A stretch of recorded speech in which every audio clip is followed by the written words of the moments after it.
Today, the 2nd of May, and we're still crying May Day in North Abaco.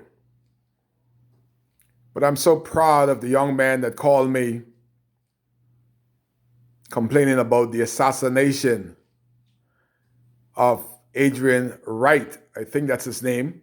I've seen him, but I don't know him. I know his roommate because he's the one that was fixing my roof, or supposed to fix my roof before this COVID-19 shut everything down. And I just want to say I'm proud of the three young men that came forth with their statesman. And they didn't call Darren Henfield, Member of Parliament. They didn't call George Corners, three-time Chief Consular.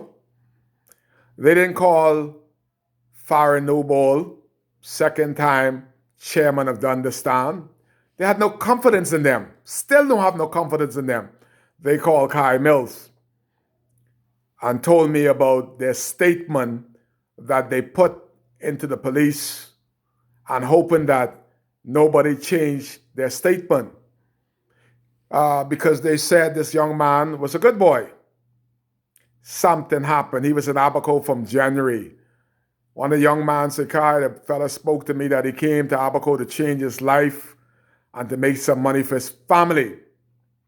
From January to 3 days ago, he was never a problem, never a problem. Everybody liked his company.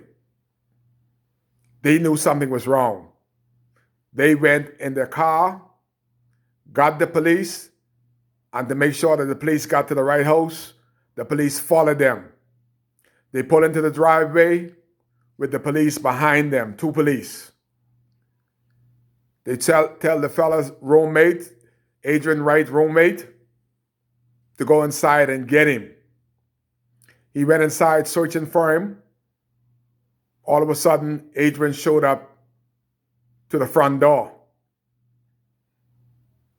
The roommate came beside him, and the police yelled to the roommate that got them to get out of the way. They shot the young man in his head and twice in his body. Then they told the three young men that was a witness to the assassination to get off the crime scene. This is a police matter. They thought that they were shooting rubber bullets. But then this young man said, why are they shooting rubber bullets? Anyhow, the fella was only standing in the doorway talking to them. They never said, you're under arrest. They never said to come to me. We want to speak to you. Nothing. Open fired. So when they looked, they saw the blood. Said, Jesus, they killed this man. So the police asked them to get off the scene. They, three wise men, hid in the dark and watched what the police were doing. The police went around the house, the second house, and came back with a cutlass and put a cutlass inside the young man's hand. And they said, wow. Wow. They called me to make sure that their statement that they put in to say that the policeman put the cutlass in the young man's hand stands. That's their statement. They're the only voice that can speak for them, for the young man, because it could have been them. And they say, you know what, Kai?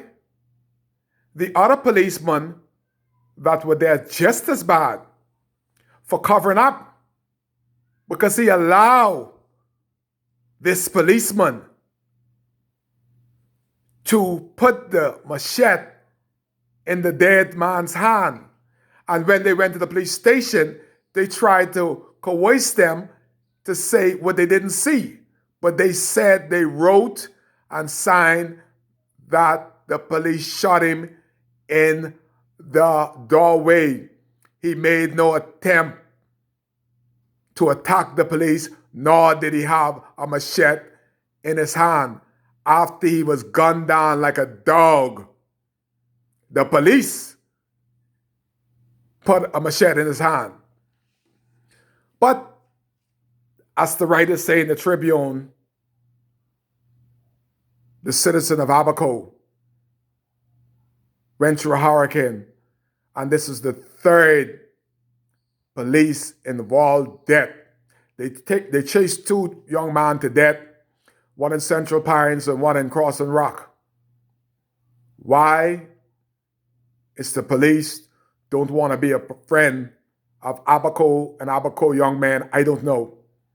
Not that fair that Marvin Dames tried so hard to assure the residents of Abaco that the police is a friend. The police is there to protect and to serve. The question to Paul Roll is that these policemen is serving under the pleasure of Paul Roll. So is it that they're serving under the pleasure of Paul Roll would Paul Roll put a machete in the hand of a dead man after they gun him down? You see, this is a occurrence of what happened in the plaza in Abaco. To understand again, my own town. Leary. It's one of Emmerich Seymour boy. You got another one there named Ewan. I didn't know what's wrong with Emmerich Seymour. Emmerich Seymour bring these little pretty boys. All them pretty in red. Emmerich, why you like them pretty and red boys? You promote them in Abaco. They there 2 weeks and they get promoted, you see. I saw the corruption from the top, from Emmerich Seymour. They only could give a certain promotion in Grand Bahama, so he sent them off to Abaco and forgot the Abaco police and promote the ones that he sent to Abaco. In 2 weeks, they got a promotion. That was Leary, came as a sergeant. In 2 weeks, he's inspector. Ewan came as a superintendent or assistant superintendent. 2 weeks, he was superintendent. Corrupt in the plaza. What they don't have on Adrian Wright is what they had on CJ. They had video evidence, clear.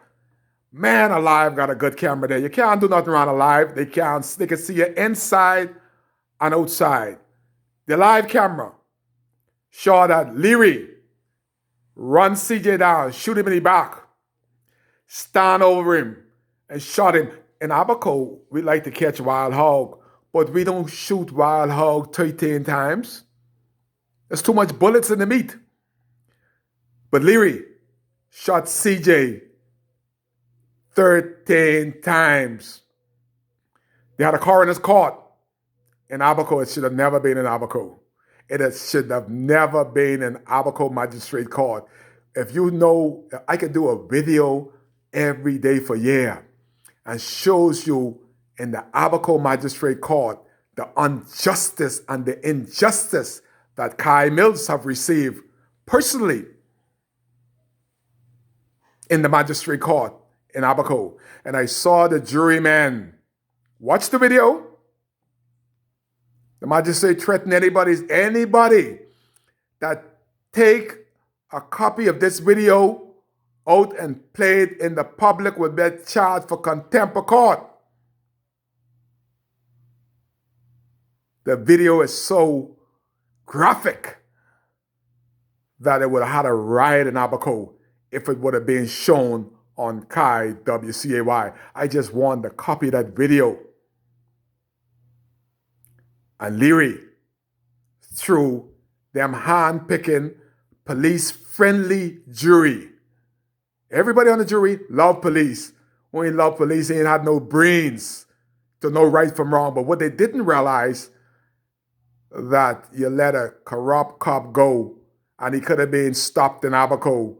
He went in Exuma and could have killed those two girls too. A blow to the head could have advised to their death. And as a result of the jury persons in Abaco, I look at them, when I see them, I look at them like dirt. All them jurymen that was on the jury to CJ trial, they are below my dignity, no decency to let Leary get away with assassination 13 times.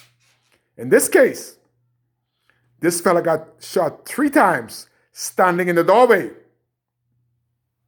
What is the jury going to be this time? Are they going to intimidate the 3 eyewitnesses? Are they going to assassinate them? Are they going to be in a witness protection against the police, the people that's supposed to protect and to serve? Is this fat police still on the force? Is he being interdicted until such time as they have a coroner's court? Because Leary was still serving as a police in Abaco after shooting the man 13 times. He was still riding around like a fool. How can the police police the police? It don't make no sense. You need an independent body to deal with this right away. It don't take 2 years. The witnesses may be dead from COVID-19 before this comes to a coroner's court. Shouldn't this be fast track, a matter of urgency, while all the witnesses are prepared, while it's all fresh in their mind? Or should we wait and they forgot and we have another corrupt cop in the ranks of the police force? And what's his name? Should his name be secret? No. People ought to know who pulled the trigger. So far, nobody could tell you the name of this police. He is a no-name cop, but he definitely is a killer. Thank you, Abaco young man, for taking that big, brave, giant step. Now, how is the police gonna police the police? You hear live with Kai on WCAY why we have a murderer, the second one in Abaco, in the ranks of the police force, the force that swore to protect young men like Adrian Wright and to bring them into justice. Could have shot him in the leg, could have shot him in his hand, but he wanted to kill him. The police said when he got out of the car, somebody gonna die tonight. So said, so done. Where is justice for Adrian Wright? You're live with Kai on WCAY.